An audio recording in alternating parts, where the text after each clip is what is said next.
मैं Avinash sir Saraswati toppers classes में आपका हार्दिक स्वागत करता हूं। जैसा कि आप लोग जानते हैं बच्चों कि इस समय लॉकडाउन चल रहा है, कोरोना वायरस की वजह से पूरे विश्व में लॉकडाउन चल रहा है।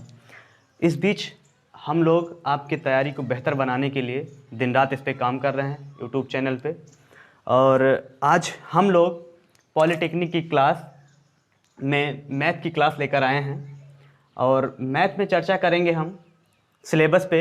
सिलेबस कहाँ से पूछा जाता है, क्वेश्चन कहाँ से ज़्यादा बनते हैं और किस तरह के क्वेश्चन बनते हैं या विगत वर्षों में किस तरह के क्वेश्चन आए हैं। तो चलिए पहले हम सिलेबस देख लेते हैं, उसके बाद जो हमारी आज की टॉपिक है वो है केंद्रीय प्रवृत्ति की मापें, मेजरमेंट ऑफ सेंट्रल टेंडेंसी। ठीक, इस पे हम चर्चा करेंगे। तो पहले सिलेबस हम देख लेते हैं क्या क्या होता है। जैसे आपको पता है कि जो ये मैथ है, गणित, जिसको क्या बोलते हैं, गणित। गणित में बेटा 3 पार्ट होते हैं। ठीक, 3 पार्ट कौन कौन से होते हैं देखेंगे हम लोग।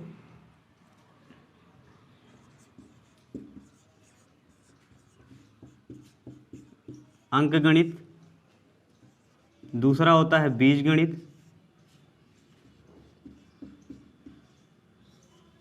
तीसरा होता है हमारा रेखा गणित।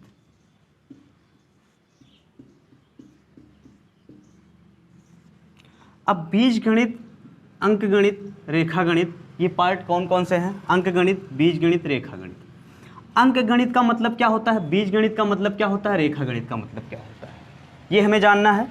अंक गणित का मतलब होता है जिसमें अंकों के संग्रह को रखा जाए या अंकों को व्यवस्थित क्रम में रखा जाए या अंकों को सजातीय क्रम में रखा जाए या सजाया जाए, वो हमारा होता है अंक गणित। बीज गणित में आपके चर, अचर और अदर पार्ट्स आते हैं। और रेखा गणित में मतलब हो गया हमारा रेखा से रिलेटेड जितने भी पार्ट बनते हैं वो आपके चाहे ट्रिग्नोमेट्री हो गए या फिर हम कह लें केंद्रीय प्रवृत्ति की मापें हो गई, या हम कह सकते हैं कि जो आपकी रेखा से रिलेटेड होते हैं, ये सारे के सारे पार्ट किस में रखे जाते हैं, रेखा में रखे जाते हैं। चलिए आज हम देखते हैं कि क्या क्या हमें किस किस पार्ट में पढ़ना है। अंक गणित की अगर हम बात कर लें तो वर्ग एवं घनमूल, दूसरा पार्ट कर लें तो सरलीकरण,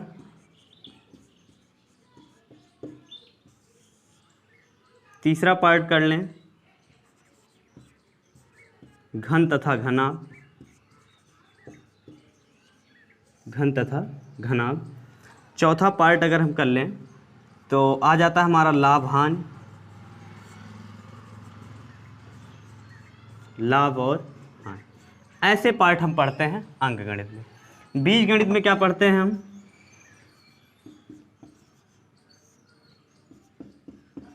बीज गणितीय व्यंजक,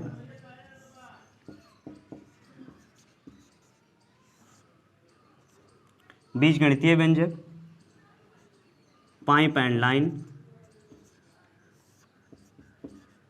या पाइप एवं टंकी कह सकते हैं इसे। तीसरा पार्ट हमारा क्या है, इसमें आ जाता है हमारा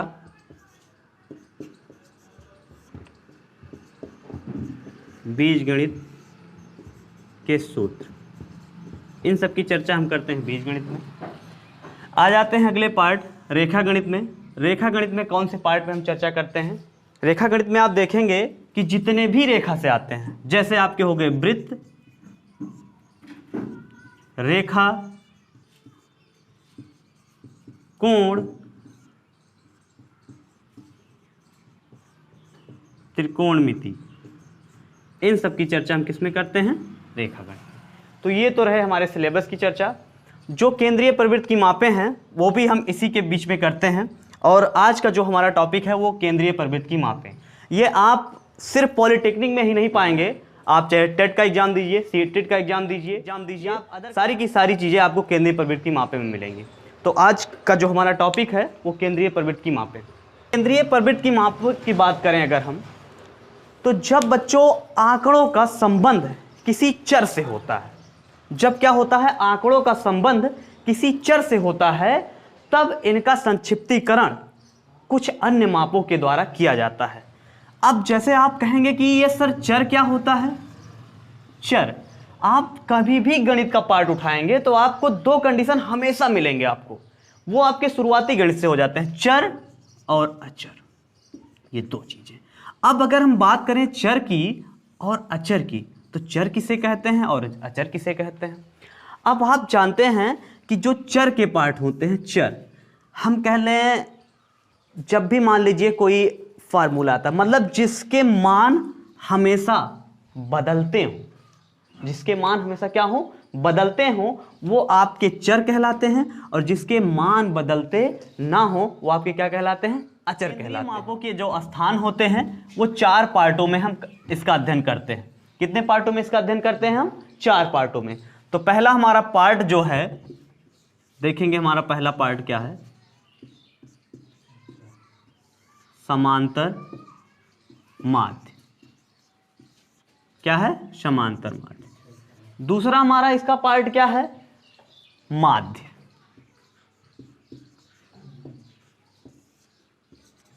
तीसरा हमारा पार्ट क्या है, माध्यिका।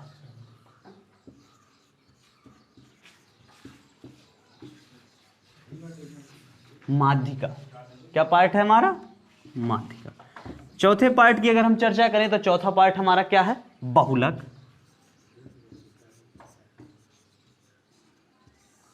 पांचवें पार्ट की बात करें तो हमारा क्या है, परिसर। अब देखेंगे कि समांतर माध्य, माध्य, माध्यिका, बहुलक एवं परिसर। अब अगर आपसे कोई समांतर माध्य कह रहा है कि इसकी, मान लो कोई आपको आंकड़े दे दिया जाए और कह दे उसका समांतर माध्य ज्ञात कीजिए। समांतर माध्य को ही हम अंकगणितीय माध्य भी कहते हैं। क्या कहते हैं बच्चों, अंकगणितीय माध्य। समांतर माध्य को ही हम अंकगणितीय माध्य भी कहते हैं। और समांतर माध्य का मतलब होता है चीजें समान दिशा में चलती जाएं और उसके बीच की स्थिति पता लगानी होती है। माध्य का मतलब क्या हो गया, किसी भी कोई भी चीज मान लो दी गई है, आपको माध्यिका निकालनी है, माध्य कह रहा है, तो इसका मतलब हो गया कि उसके बीच की स्थिति आपको पता करना है। सेम कंडीशन आपके माध्य में होता है, लेकिन माध्यिका में ये कंडीशन नहीं होता है। माध्यिका क्या कहता है, माध्यिका ये कहता है कि मान लो कोई आंकड़े आपको दे दिया जाए, तो सबसे पहले आप उसे आरोही या अवरोही क्रम में व्यवस्थित करेंगे। किस क्रम में व्यवस्थित करेंगे, आरोही या अवरोही क्रम में व्यवस्थित करने। अब उसके बीच माध्यिका आपको निकालनी पड़ती है। अच्छा, तो हम सबसे पहले एक टॉपिक उठाएंगे, समांतर माध्य, इस पे चर्चा करेंगे, बाकी टॉपिक क्लियर होते चलेंगे, ठीक है। ऐसा कोई टॉपिक नहीं बचेगा जो आपको क्लियर नहीं हो जाएगा। समांतर माध्य की चर्चा करते हैं। समांतर माध्य क्या होता है, असंसाधित आंकड़ों को या कह ले असंबंधित आंकड़ों को एक व्यवस्थित क्रम में रख दिया जाए, वो हमारा क्या है, समांतर माध्य, और उसके बीच की स्थिति का पता लगा दिया जाए, वो हमारा क्या होता है, समांतर माध्य। समांतर माध्य को हम लिखते हैं S बार से, और इसको हम लिख सकते हैं S1 plus S2 plus S3 dot dot dot plus SN divided by N। अब आप ये पूछ सकते हैं कि सर ये क्या है, ये इतना पार्ट क्या है, ठीक। हम इसे लिख सकते हैं कि आंकड़ों का योग, आंकड़ों का योग बटे कुल संख्या, कुल संख्या, ये हमारा फार्मूला होता है। किसका, समांतर माध्य का। ये हमारा क्या बन जाता है, फार्मूला। आप कॉपी और पेन उठाकर इस फार्मूले को नोट कर लीजिए। Very very very important formula आपके पॉलिटेक्निक के लिए, टेट के लिए, सीटेट के लिए, कोई भी आप कंपटीशन देंगे वहां पे आपको समांतर माध्य से जरूर 3 क्वेश्चन मिलेंगे। तो ये फार्मूला हमारा बन जाता है समांतर माध्य का, या कह देगा अंकगणितीय माध्य निकालने के लिए। अब इस पे किस तरह के क्वेश्चन बनते हैं हम आपको क्वेश्चन बना के दिखाते हैं। तो बच्चों, जो हमारा पहला क्वेश्चन है, क्वेश्चन किस तरह से बन के आता है या किस तरह से क्वेश्चन पूछा जाता है, देखिए कह रहा है 1 2 3 4 5 6 7 का समांतर माध्य ज्ञात कीजिए। वो ऐसे भी कह सकता था कि 1 2 3 4 5 6 7 का अंकगणितीय माध्य ज्ञात कीजिए, या वो इतना ही कह सकता था कि 1 2 3 4 5 6 7 का माध्य ज्ञात कीजिए। मतलब आपसे माध्य पूछे, समांतर माध्य पूछे या अंकगणितीय माध्य पूछे, वो तीनों के तीनों एक ही कंडीशन होते हैं और इनके फार्मूले हमने आपको इससे पहले बता दिए। उसके फार्मूले क्या होते हैं हमारे, आपको पता है, अंकों का योग या असंसाधित आंकड़ों का योग बटे अंक या संख्या। चलिए हम ज्ञात करते हैं। तो देख लेते हैं अंक का योग, तो अंक का योग कर लेते हैं या फार्मूला हम पहले लिख लेते हैं। अंकों का योग बटे संख्या या अंक। ठीक, ये पार्ट हो गया हमारा। तो चलिए अंकों का योग कर लेते हैं, फटाफट करिए, फटाफट, तुरंत तुरंत तुरंत करके दिखाइए। चलिए 1 + 2 + 3 + 4 + 5 + 6 + 7 बटे संख्या हमारी कितनी है देखते हैं, 1 2 3 4 5 6 7। कितनी संख्या हमारे पास, 7। तो हम संख्या लिख लेते हैं 7। चलिए इसे जोड़िए, 2 1 3 3 3 6 6 4 10 10 5 15 15 6 21 और 21 और 7 कितना हो जाएगा, 28। तो यहाँ हम कितना लिख लेंगे, 28 बटे कितना दिया गया ये, 7। अब 28 को हम किससे काटेंगे, 7 से, या कह ले हम भाग देंगे या डिवाइड करेंगे। तो कर लेते हैं, 7 का पहाड़ा पड़ेंगे, 7 चौके 28, तो इक्वल टू 4। कितना हमारा आंसर आया, हमारा माध्य कितना आया, 4। और समांतर माध्य देखते हैं यहाँ पे कितना है, देखिए 4। अब देखिए देखने का तरीका कैसे है भाई, 3 आप इधर बराबर कर लिए, 3 आप इधर बराबर कर लिए, बीच में कितना आया, 4। इसका मतलब हमारा आंसर क्या है, सही है। हमारा समांतर माध्य कितना आ गया, 4। आइए आगे अगले क्वेश्चन पे इसी तरह का एक क्वेश्चन और है, उस पर चर्चा करते हैं। ये जो अगला क्वेश्चन है ये very very very important question है और ये पॉलिटेक्निक 2013 में आया हुआ क्वेश्चन है। मतलब जो पॉलिटेक्निक कंपटीशन एग्जाम आपको फाइल करना है उसमें ये क्वेश्चन पूछा गया है। 4 9 11 x और 14 का समांतर माध्य 10 है। मतलब देखिए क्वेश्चन कैसे घुमाता है तो चीजें वही बिल्कुल जो आपको पता है, समांतर माध्य का फार्मूला, चीजें वही हैं, लेकिन ये कैसे बदल दिया है ये हमें देखना है। कह रहा है कि 4 9 11 x और 14 का समांतर माध्य कितना है, 10 है। तो x का मान ज्ञात कीजिए। इस बार आपको समांतर माध्य निकालना नहीं है, वो समांतर माध्य इस बार आपको दिया है, देखिए समांतर माध्य कितना दिया है, वो 10 दिया है। और इस बार आपको निकालना क्या है, x का मान निकालना है, इसी का मान निकालना है ना। तो कुछ नहीं करना है, बस आपको फार्मूले लगाने हैं। चलिए देख लेते हैं फार्मूला हमारा क्या था, बताओ बच्चों फार्मूला क्या था हमारा, अंकों का योग, अंकों का योग बटे अंक या संख्या, यही था ना। तो चलिए अंकों का योग था, तो चलिए फार्मूला रख दीजिए, कोई दिक्कत नहीं है। कितना है अंकों का योग करिए, 4 + 9 + 11 + 14 और प्लस कितना है x बटे, बताइए भाई अंक कितने हैं, काउंट कर लेते हैं, 1 2 3 4 5। तो यहाँ हम बटे 5 कर देते हैं। अब इसमें थोड़ा सा चेंजिंग ये है कि जो ये समांतर माध्य है ये यहाँ पे क्या लिखा जाएगा, समांतर माध्य। ये जो फार्मूला है किसका है, ये समांतर माध्य का है ना, ये फार्मूला समांतर माध्य का है। तो समांतर माध्य हमारा कितना दिया है, 10 दिया है ना। तो चलिए यहाँ 10 रख लेते हैं। अब आपका हो गया ये 10 बराबर 4 + 9 + 11 + 14 + x बटे कितना, 5। बस जोड़ लीजिए, कुछ नहीं करना है। 9 4 13, 13 में 11 जोड़िए, फटाफट जोड़िए भाई, 13 में 11 जोड़िए, कितना हो जाएगा 24, और 24 में 14 और जोड़ देंगे, कितना हो जाएगा 24 प्लस कितना 14, 4 4 8 2 1 3, 38 हो गया। तो ये हो जाएगा आपका 38 + x बटे कितना 5, और ये बराबर कितने के है, 10 के। अब आप एक जानते हैं बहुत ही गांव में फेमस फार्मूला है, कैंची गुणा, सबको पता होगा, कैंची गुणा जानते हो ना, मतलब या उसे कहते हैं हम जो है वज्र गुणा, एक दूसरे का अपोजिट, इसका इससे कर देते हैं, इसका इससे कर देते हैं। तो चलिए कर लेते हैं, कितना हो जाएगा ये 38 + x बराबर 10 का 5 में गुणा करेंगे तो कितना हो जाएगा, 10 × 5 = 50। अब देखिए x बराबर कितना आ जाएगा, 50 माइनस कितना 38। 50 में से 38 घटा दीजिए, चलिए घटाइए, कितना आएगा 50 में से 38, 10 में से 8 गया कितना 2, यहाँ बचा कितना 4, 4 में से 3 गया 1, हमारा आंसर कितना आया 12। कितना आया 12। x का मान हमारे पास कितना मिल गया 12।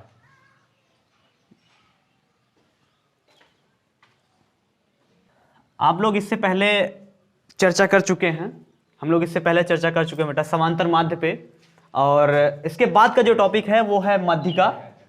उसके बाद का जो टॉपिक है मध्यिका। अब मध्यिका बोलते किसे हैं, आंकड़ों के आरोही या अवरोही क्रम को व्यवस्थित करने पर n विषम हो तब मध्यिका क्या होगी और n सम हो तब मध्यिका क्या होगी। चलिए इसके लिए हम फार्मूले दो नोट करते हैं मध्यिका के लिए। अगर कंडीशन n विषम दिया हो तब क्या होगी, n विषम हो तो n+1/2 वें पद का मान क्या बनता है हमारा,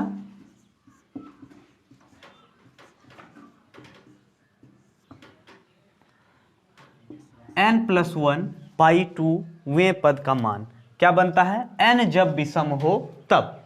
ठीक, अगर n मान लीजिए आपका सम हो, n अगर आपका सम हो तो क्या बनेगा, n अगर आपका सम होता है तब क्या बनेगा, फार्मूला देखेंगे, n/2 वें पद का मान, ठीक, प्लस n+1/2 वें पद का मान डिवाइडेड बाई 2। ये हमारा फार्मूला। इसी दो फार्मूले पे हमारी टोटल की टोटल पूरी की पूरी मध्यिका समाप्त हो जाएगी। और हमें ये नहीं लगता कि ऐसा कोई क्वेश्चन बनेगा जो आपको इससे ना मिलता, मतलब कोई भी क्वेश्चन ऐसा नहीं मिलेगा जो आपको इस फार्मूले पे ना मिले। इससे बाहर कहीं भी क्वेश्चन नहीं आना है, बस आपको ये फार्मूले फॉलो करते हुए चलने। तो आप कॉपी और पेन उठाइए और इन दो फार्मूलों को नोट करिए। उसके बाद इस पे क्वेश्चन कैसे बनते हैं, क्वेश्चन कैसे पूछे जाते हैं या विगत वर्षों में कैसे क्वेश्चन आए हुए हैं, उस पर हम चर्चा करेंगे। तो पहले आप ये दो फार्मूले लिख लीजिए। मध्यिका n विषम हो तब के लिए n+1/2 वें पद का मान, और n सम हो तब के लिए n/2 वें पद का मान प्लस n/2 + 1 वें पद का मान अपान 2 या डिवाइडेड बाई 2। ये दोनों फार्मूले हैं। अब इस पे कैसे क्वेश्चन बनेंगे, किस तरह के क्वेश्चन पूछे जाते हैं, हम उस पर चर्चा करेंगे। तो आइए हम आगे क्वेश्चन देखते हैं। तो बच्चों मध्यिका पे क्वेश्चन कैसे बनते हैं, किस तरह से बनते हैं, देखिए टाइप 1 में हम पढ़ेंगे। बिल्कुल सिंपल सा क्वेश्चन बनता है आपका 1 2 3 4 5 6 7 8 9 10 तक संख्याओं की माध्यिका ज्ञात कीजिए। अच्छा, ये क्वेश्चन दूसरे तरह से भी पूछा जा सकता था कि प्रथम 10 प्राकृतिक संख्याओं की माध्यिका ज्ञात कीजिए। तो प्रथम 10 प्राकृतिक संख्याएं आपकी यही होती है 1 2 3 4 5 6 7 8 9 10। अब इसकी माध्यिका ज्ञात करने के लिए हम आपको दो कंडीशन बताए थे कि जब सम हो तब के लिए क्या करेंगे और जब विषम हो तब के लिए क्या करेंगे। तो चलिए देख लेते हैं ये सम है या विषम है। काउंट करते हैं 1 2 3 4 5 6 7 8 9 10। ये आपका क्या हो गया 10। 10 क्या होता है, सम होता है, आपको पता है। तो 10 जब सम है तो सम के लिए हम क्या सूत्र बताए थे आपको, क्या फार्मूला बताए थे, चलिए लिख लेते हैं। सम के लिए जब n का मान सम हो, सम के लिए क्या फार्मूला था, n/2वां पद या 2वें पद प्लस n/2 + 1वां पद बटे 2। यही आपका सूत्र था। तो कुछ नहीं करना है, अब इसी सूत्र पर आपको मान रख देना है। तो n बराबर कितना है 10, ये आपको दिया गया है। देखें हम यहां से काउंट किए, हमें मिला क्या, n बराबर 10 मिल गया। तो बस अब इसी को रख देना है। n के स्थान पर कितना रखेंगे 10/2 वें पद प्लस 10/2 प्लस 1 वें पद बटे कितना है 2। चलिए इसे काट देते हैं। 2 पंचे कितना आया 10, तो कितना आ गया हमारा ये 5वें पद प्लस ये 2 पंचे 10 और 5 में 1 जोड़ेंगे कितना हो जाएगा 6, तो कितना हो जाएगा ये 6वें पद बटे 2। अब यहाँ से थोड़ा सा आपको समझने की फेर है कि क्या करना है। 5वें पद आ जाना है आपको मेन क्वेश्चन में। यहाँ से गिनना है 5वें पद पे कौन सा आ रहा है 1 2 3 4 5। 5वें पद पे हमारा क्या मिला 5, तो यहाँ रख देना है प्लस, फिर काउंट करना है प्लस क्या लिखा है 6वें पद। तो चलिए 6वें पद 1 2 3 4 5 6। 6वें पद पे हमें क्या मिला 6, तो यहाँ 6 रख देना है बटे कितना है 2। अब इसे कर लेना है 6 5 11, 11/2। अब 11 को भाग दे देना है 2 से, बिल्कुल दे लेते हैं। क्या आएगा 2 पंचे 10, 1 11 दशमलव बढ़ाएंगे वहाँ 0 बढ़ जाएगा। अगर ऐसे नहीं समझ में आ रहा है तो हम दूसरी तरह से भी आपको दिखा रहे हैं। हमारा क्या बचेगा ये 5.5, मतलब हमारी जो माध्यिका हो जाएगी, जो हमारी माध्यिका बनेगी वो क्या बन जाएगी 5.5। हमारी माध्यिका क्या बन जाएगी 5.5। मतलब माध्य का मतलब होगा ना इधर बीच का भी इधर से भी काट देंगे, मतलब इन दोनों के बीच में जो हमारी माध्यिका बनेगी वही हमारी माध्यिका हो जाएगी, या इसके बीच में जो नंबर बनेगा वो हमारी क्या हो जाएगी माध्यिका। तो इसकी माध्यिका क्या आ गई हमारी 5.5। ये तो आपके टाइप 1 के क्वेश्चन थे सम के लिए। अच्छा मान लो यही क्वेश्चन अगर विषम दे दिया होता तो आप क्या करते। विषम देने पर आपको कुछ नहीं करना था। आपको पता है विषम के लिए आपका फार्मूला है n+1/2, उस फार्मूले पे रख देते, आपका आ जाता उसका माध्यिका। चलिए एक क्वेश्चन हम विषम पे देखेंगे, उसके बाद टाइप 2 की तरफ आगे बढ़ेंगे। अगला हमारा क्या क्वेश्चन बन रहा है देखते हैं। 2 3 4 5 6 7 8 तक संख्याओं की माध्यिका ज्ञात कीजिए। हमने आपसे पहले भी चर्चा कर दिया है कि सबसे पहले हम क्वेश्चन को देखते हैं। क्वेश्चन में संख्याओं को देखते हैं कि संख्याएं क्या है, सम है कि विषम है। तो संख्याओं को हम गिनते हैं, अगर वो सम है तो उसके लिए सम का फार्मूला, विषम है तो उसके लिए विषम का फार्मूला। 2 3 4 5 6 7 8 हमें मिला क्या देखिए 1 2 3 4 5 6 7। n का मान हमें क्या मिला 7, और n का मान जब हमें 7 मिला तो 7 होता क्या है विषम होता है। अब आपको पता है जब n का मान विषम होता है तब के लिए क्या फार्मूला हम लगाते हैं। n का मान अगर विषम होता है तब फार्मूला हम क्या लगाते हैं n+1/2 वें पद का मान, यही हम फार्मूला लगाते हैं। तो चलिए बिल्कुल n का मान हमें क्या मिला है 7 मिला है, तो n का मान हम रख लेते हैं 7। तो 7 + 1/2 कितना हो जाएगा यहाँ से 8, 8/2, 2 चौके 8। अब जो ये आपका निकल के आया है 4, ये 4वें पद का मान, मतलब इसकी माध्यिका क्या हो जाएगी आपकी 4वें पद का मान, माध्यिका बराबर 4वें पद का मान। तो चलिए हम संख्याओं में चलते हैं। चौथा पद हमें क्या मिलता है, ये पहला पद है, ये कौन सा है दूसरा पद है, ये कौन सा है तीसरा पद, और ये कौन सा है चौथा पद। तो चौथा पद यहाँ क्या आया है 5, तो ये हमारा क्या हो जाएगा माध्यिका। माध्यिका हमें क्या मिल जाएगी चौथे पद का मान, यही हमारी क्या हो जाएगी माध्यिका। ठीक, यहाँ से हमारी क्या बन जाएगी ये माध्यिका। अच्छा एक तरीका और भी है, अगर मान लीजिए आपको सम दे रखता है, या सॉरी विषम दे रखता है, तो आपको क्या करना है जितने भी नंबर्स दिए गए हैं उनको हम काउंट कर लेंगे, और उनको काउंट करके बस आधा आधा कर लेंगे।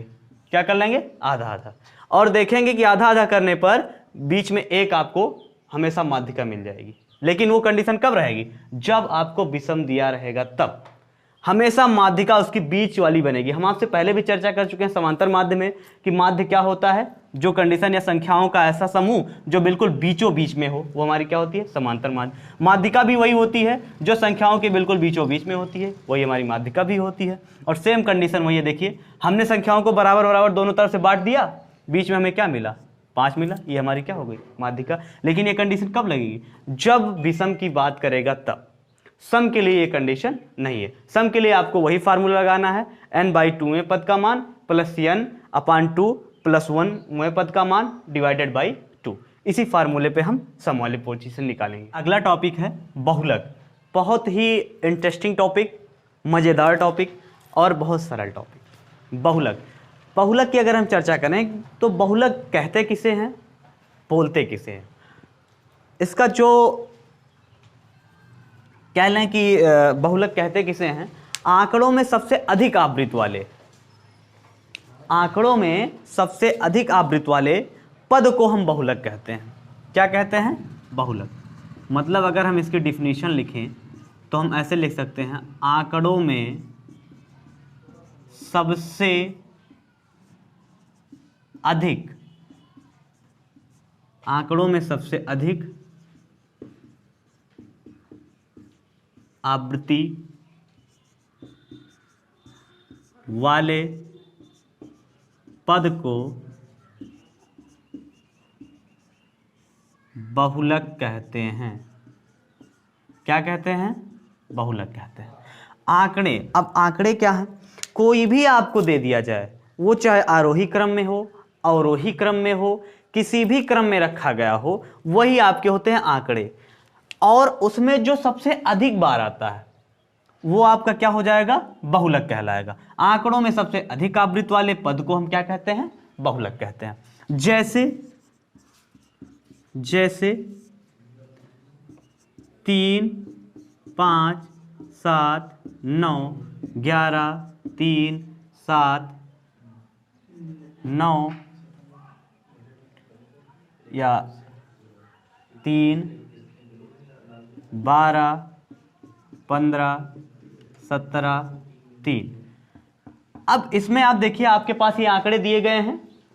अब इस आंकड़ों में आप देखते हैं कि सबसे अधिक बार, क्योंकि आपका जो डिफिनीशन है, जो बहुलक की परिभाषा है, वो बहुलक की परिभाषा ये कहती है कि आंकड़ों में सबसे अधिक आवृत्ति वाले पद को हम क्या कहते हैं, बहुलक कहते हैं। आंकड़ों में जो सबसे अधिक आवृत्ति आएंगे, आवृत्ति का मतलब जो सबसे अधिक बार आया होगा, वो हमारा क्या होगा, बहुलक कहलाएगा। तो देखते हैं सबसे अधिक बार कौन आया है, 3, यहां भी 3 और यहां भी 3। तो ये देखिए सबसे अधिक बार आया है कि नहीं आया है। देखिए एक यहां 3 आया है, फिर एक यहां 3 आया है, एक यहां 3 आया है। क्या कोई और भी नंबर रिपीट हुआ है, नहीं हुआ है ना। तो इसका मतलब जो हमारा ये 3 है, इसका बहुलक क्या हो जाएगा हमारा, ये 3, ये जो 3 संख्याएं हैं वो हमारी क्या हो जाएंगी, बहुलक हो जाएंगी।